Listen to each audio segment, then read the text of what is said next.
ಗುತ್ತಿಗೆದಾರರ 60,000 ರೂಪಾಯಿ ಬಿಲ್ ಬಾಕಿ ಕೂಡ ಇದೆ.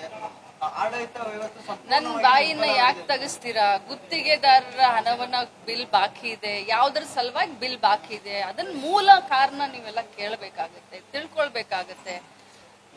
ಈ ಇನ್ ಸೈಂಟಿಫಿಕ್ ಅದನ್ನೇ ಹೇಳ್ತೀನಿ ನಾನು. ಸರ್ಕಾರ ಹೋಗುವಂತ ಕೊನೆ 6 ತಿಂಗಳಲ್ಲಿ ಎಷ್ಟೋ ಸಾವಿರಾರು ಕೋಟಿ ಟೆಂಡರ್ ಇಲ್ಲದೆ, ವರ್ಕ್ ಆರ್ಡರ್ ಇಲ್ಲದೆ, ಬಜೆಟ್ ನಲ್ಲಿ ಘೋಷಣೆ ಮಾಡಿದಂತ ಕೆಲಸ ಇವರೆಲ್ಲ ಮಾಡಿ ಹೋಗಿದ್ದಾರೆ. ಆ ಹೊರೆ ನಮ್ಮ ತಲೆ ಮೇಲೆ ಬಂದಿದೆ. ಅದಕ್ಕೋಸ್ಕರ ನಮಗೆ ಭಾರ ಆಗಿದೆ, ನಮ್ಮ ಬೆನ್ನು ಬಾಗ್ತಾ ಇದೆ ಹೊರತಾಗಿ ಕಾಂಗ್ರೆಸ್ನಿಂದ ಅಥವಾ ಗ್ಯಾರಂಟಿಯಿಂದ ಖಂಡಿತವಾಗ್ಲೂ ಇಲ್ಲ. ಇದು ಬಿಜೆಪಿಯವರ ತಪ್ಪಿನಿಂದ ಇವತ್ತು ಎಲ್ಲಾ ಕಾಂಟ್ರಾಕ್ಟರ್ಗಳು ಅಂದ್ರೆ ತೊಂದರೆಯಲ್ಲಿ ಸಿಲುಕಿಕೊಂಡಿರೋದು. ಮೂಲ ಕಾರಣ ಬಿಜೆಪಿಯವರು. ಗೃಹಲಕ್ಷ್ಮಿ ಹಣ ಆಲ್ರೆಡಿ ಬಂದಾಯ್ತು, ತಮಗೆ ಯಾಕೋ ನ್ಯೂಸ್ ಇನ್ನೂ ಬಂದಲ್ವಲ್ಲ? ಹೌದು, ಎಲ್ಲರ ಅಕೌಂಟ್ಗೆ ಗೃಹಲಕ್ಷ್ಮಿಯ ಜನವರಿಯ ಕಂತು ಮೊನ್ನೆ ಎಲ್ಲರಿಗೂ ಹೋಗಿ. ಯುಗಾದಿ ಹಬ್ಬನೂ ಆಯ್ತು, ರಂಜಾನ್ ಹಬ್ಬನೂ ಆಯ್ತು, ಇನ್ನೂ ಫೆಬ್ರವರಿ ಒಂದೇ ಬಾಕಿ. ಯಾಕೆ ಪ್ರತಿ ತಿಂಗಳು ಅಪ್ಡೇಟ್ ತಗೋಬೇಕಾ ಗೃಹಲಕ್ಷ್ಮಿ? ಫೆಬ್ರವರಿ ತಿಂಗಳದೂ ಫೈನಾನ್ಸ್ ದಿಂದ ನನಗೆ 2,500 ಕೋಟಿ ಕ್ಲಿಯರ್ ಆಗಿದೆ. ನಿನ್ನೆನೆ 31 ಕ್ಲೋಸಿಂಗ್ ಡೇ ಇತ್ತು ನಮ್ಮ ಟ್ರೆಜರಿ. ನಿನ್ನೆ 2,500 ಫೆಬ್ರವರಿ ತಿಂಗಳದೂ ನನ್ನ ಖಾತೆಗೆ, ಅಂದ್ರೆ ಮಹಿಳಾ ಮಕ್ಕಳ ಕಲ್ಯಾಣ ಇಲಾಖೆಯ ಖಾತೆಗೆ ಹಣ ಬಂದಿದೆ. ಸೊ ಏಪ್ರಿಲ್ 2ನೇ ವಾರದಿಂದ ಫೆಬ್ರವರಿದೂ ಕ್ಲಿಯರ್. ಮೇಡಮ್, ಕಾಂಗ್ರೆಸ್ನಲ್ಲಿ ಇನ್ ಫೈಟಿಂಗ್ ಅಂದ್ರೆ ಡಿಕೆಸಿ ವರ್ಸಸ್ ಸಿದ್ದೂನಲ್ಲ ಇನ್ ಫೈಟಿಂಗ್ ಶುರುವಾಗಿದೆ. ಅದೇ ಕಾಂಗ್ರೆಸ್ಗೆ ಅಂತಿಮ ಅನ್ನುವ ನಿಟ್ಟಿನಲ್ಲಿ ಅವರು ಹೇಳಿದ್ದಾರೆ. ಮತ್ತು ಕಾಂಗ್ರೆಸ್ ಸರ್ಕಾರದಲ್ಲಿ ಭ್ರಷ್ಟಾಚಾರ ಹೆಚ್ಚಾಗಿದೆ ಅನ್ನೋ ಆರೋಪವನ್ನು ಕೂಡ ಮಾಡಿದ್ದಾರೆ. ಅವ್ರ ಬಗ್ಗೆ ಏನು ನಾನು ಮಾತನಾಡ್ಲಿಕ್ಕೆ ಬಯಸಲ್ಲ. ನೀವು ಕೂಡ ಅದನ್ನ ಜಾಸ್ತಿ ತೋರಿಸೋದು ಬಿಟ್ಬಿಡಿ.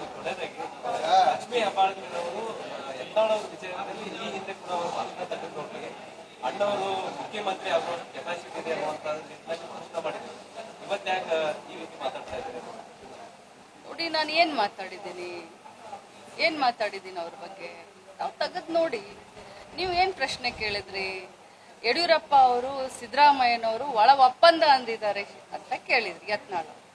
ಅದಕ್ಕೆ ಅವ್ರ ತಲೆಗೆ ನಾಲ್ಗೆಗೆ ಕನೆಕ್ಷನ್ ತಪ್ಪಿದೆ, ಆ ರೀತಿ ಏನಿಲ್ಲ ಅಂತ ನಾನು ಇದನ್ ಬಿಟ್ರೆ ಇನ್ನೇನ್ ಮಾತಾಡಿದ್ದೀನಿ? ಅವ್ರು ನಮ್ಮ ಸಮಾಜದ ಮುಖಂಡರಂತಾನೆ ಹೇಳಿದ್ದೀನಿ, ಅವ್ರ ಬಗ್ಗೆ ಗೌರವ ಇದೆ ಅಂತಾನೆ ಹೇಳಿದ್ದೀನಿ. ಅವ್ರ ಆದಷ್ಟು ಬೇಗ ಹೊಸ ಪಕ್ಷ ಕಟ್ಲಿ ಅಂತಾನೂ ಹೇಳಿದ್ದೀನಿ. ಆ ಹೊಸ ಪಕ್ಷಕ್ಕೆ ಶುಭವನ್ನು ಕೂಡ ಹಾರೈಸಿದ್ದೀನಿ.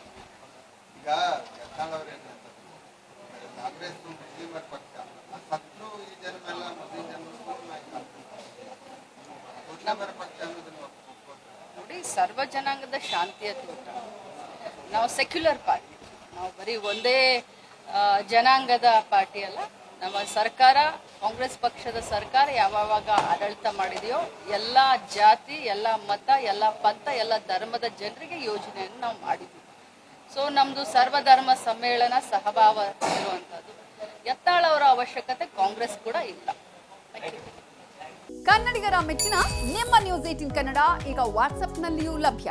ಕರ್ನಾಟಕ ಮತ್ತು ದೇಶ ವಿದೇಶದ 360 ಡಿಗ್ರಿ ಸುದ್ದಿ ವಿವರವನ್ನ ನೀವು ನಿಮ್ಮ ಕೈ ಬೆರಳುಗಳಲ್ಲಿಯೇ ಪಡೆಯೋದಿಕ್ಕೆ ಈ QR ಕೋಡ್ ಅನ್ನ ಸ್ಕ್ಯಾನ್ ಮಾಡಿ. ನಮ್ಮ ಚಾನೆಲ್ ಅನ್ನ ಫಾಲೋ ಮಾಡಿ, ನೋಟಿಫಿಕೇಶನ್ ಆನ್ ಮಾಡಿ.